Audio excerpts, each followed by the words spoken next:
Okay guys, we are in one of my friend's Sentras. This is the old Nissan Sentra, I think 2016 I'm gonna believe. Under the hood we have a 1.8 liter 4-cylinder engine, transversely mounted, power going to the front wheels, paired to Nissan's famous CVT gearbox. This one has 106,000 miles on it, and it's honestly not running too bad. Now, it is disgusting out today. We are in Worcester, Massachusetts, and I have to say this is not expected for April weather. It's snowing. It is mushy and wet and gross and sloppy. Not really expected. It was just like 75 degrees last week, so kind of annoying. I was just over here checking out the new Ford Mach-E over here at Auburn, Prime Ford of Auburn, Massachusetts. Really nice for them letting me come and check this out today. But I just wanted to see how this car can handle this disgusting weather, and so far driving here was not too bad this morning. But I want to give you guys a little bit of a tour and a little bit of a review of how this 106,000 mile Nissan Sentra is holding up, because I know a lot of people I've seen on forums or complaining about these old cars about having some CVT problems failing, some other things like a fuel pump or other stuff failing. This one's in pretty good shape so far. It's a little bit of dings and dangs on the outside, but that's normal wear and tear in use. Otherwise, it's not driving too bad. There does need to be some tire change eventually, but other than that, let's have a little bit of a go. Now, I want to stress this whole CVT thing because a lot of people, here we go, some slippage going on here. A lot of people hate on CVTs. I am quite used to them, as we have two Subarus that have CVT gearboxes back at home, so I'm pretty used to them.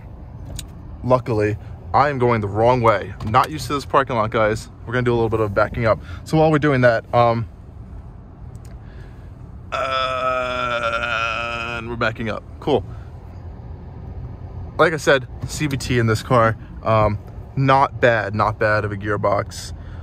Even though everyone hates on it, I haven't had no issues, at least with this drive and a few other drives in this car, with it at all. I do prefer, we have another Mach-E right there if you guys can see that. Really cool in that nice blue color. Love the Mach-E so far. Really impressed with what Ford's doing. Nice job, Ford. Thank you guys for letting us check out the Mach-E today.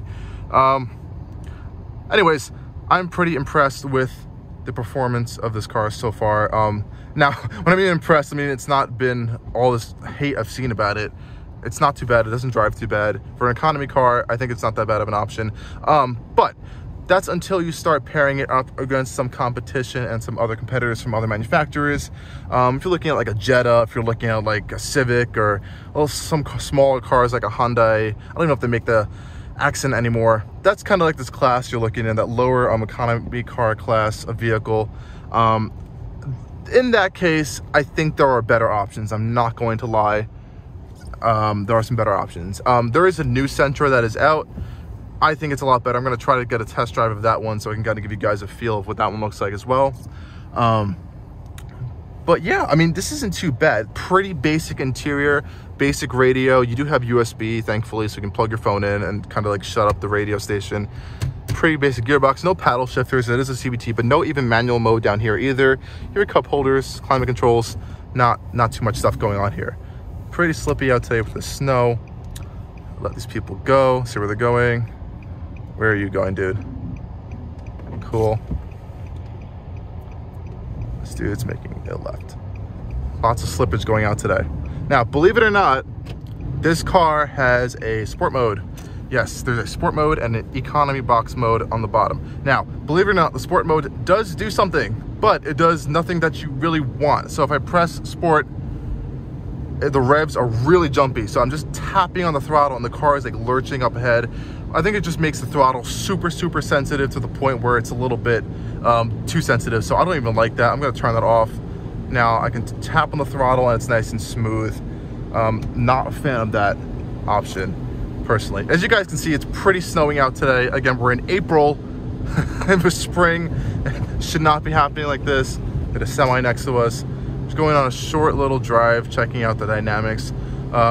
Everything else is pretty good. It's not too loud in here. I have an Impreza. If you guys have seen my video on the Impreza, it's loud. When you're on driving, you can hear everything from all angles. There's a lot of glass in that car, which is probably why it's so loud. This is actually quieter than that, which is, I was pretty impressed to see that. Again, 130 horsepower, you're not working with too much, though it is only powering the front wheels, so you're not gonna be pushing it too hard. Oh, that's so sad. Look at the Saab badge on there. Rip Saab. Poor Saab. There's an ID4 over there. Ooh, I might go check that out really quick, actually. But yeah, like I said, not too bad. Braking's pretty good. So yeah, if you are looking for a used car, you're on a super tight budget, and you need to get something to like throw around all the time, this is not too bad of an option. Like a daily driver. For my friend, it's been pretty reliable, actually. I know people have complained a lot about these Jtecho CVT gearboxes. They fail a lot. There's leakages, having to replace. They just lose power randomly. Those are some of just the common problems I've heard from these CVT gearboxes. So this one hasn't had any issues, thankfully. Knock on wood, this one doesn't have any issues. We are in college, can't afford everything sometimes, but yeah, this one's been pretty good. And again, just driving on a daily basis, I don't mind it. I personally am not the biggest fan of front-wheel drive based products. I like an all-wheel drive or a rear-wheel drive type vehicle. That's just me.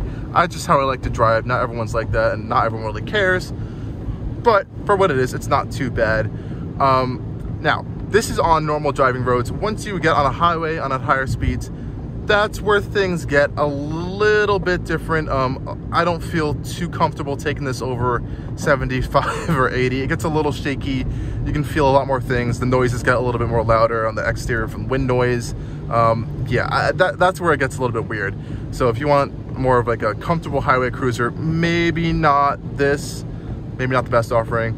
Of course, this is an older vehicle. This is like something if you're going to be looking at used. Of course, the new Nissan Sentra has a new touchscreen. Interior materials are so nice. It's bigger, I think lower, longer, wider, all that usual stuff. And I think it looks pretty nice in the exterior. I'm going to throw some photos in to show you guys what that looks like. But yeah, this also has an eco mode. Wow, oh, that really changes the throttle. Okay, so putting it in eco mode, I can definitely notice a throttle change. I have to put a lot more pressure on the gas pedal to actually get something to come out of it. Was not expecting that big of a change. Taking that at eco mode, not too bad. It is a CVT, small 4-cylinder, so you're not going to get really bad gas mileage on a daily basis, so I wouldn't like worry too much about that. But yeah, it is something that you have if you want to use it. Other than that, there's not much going on in here. I guess if you want, we can talk about the Nissan brand a little bit. So Nissan is kind of revitalizing themselves with the new Z product coming out. They have the new Aria electric SUV. Kind of looks like an electric Murano a little bit, kind of modern interpretation of an electric Murano. Really cool. I'm actually going to stop by. I will stop by really soon. There's this really cool classic and new car, used car place for exotics coming up onto my right. We're over in Auburn, Massachusetts. I think we're going into Millbury now, if I can remember. But yeah, we'll stop by that. I'll show you guys. It's really cool stuff there. Yeah, this is the Sentra. Not too bad.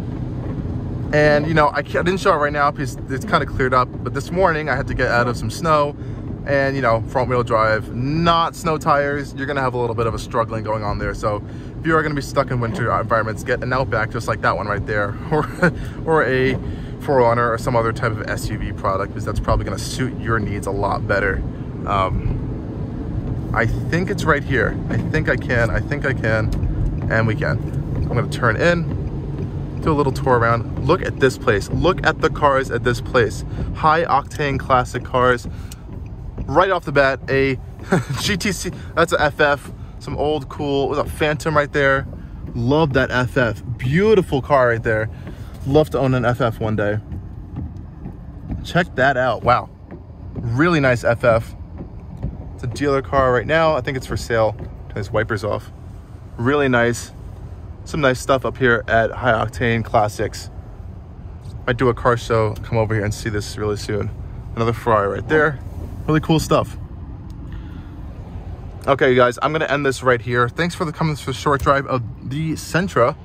Hope you guys enjoyed this little snow drive and talking about cars. I might do more talking about car videos often. I think people really like that. I really like doing it, so I'm gonna try to do that more often. Thank you guys for watching. Thank you guys for supporting the channel, and stay tuned for a lot more cool stuff coming from Allcarnews. Thanks again for watching.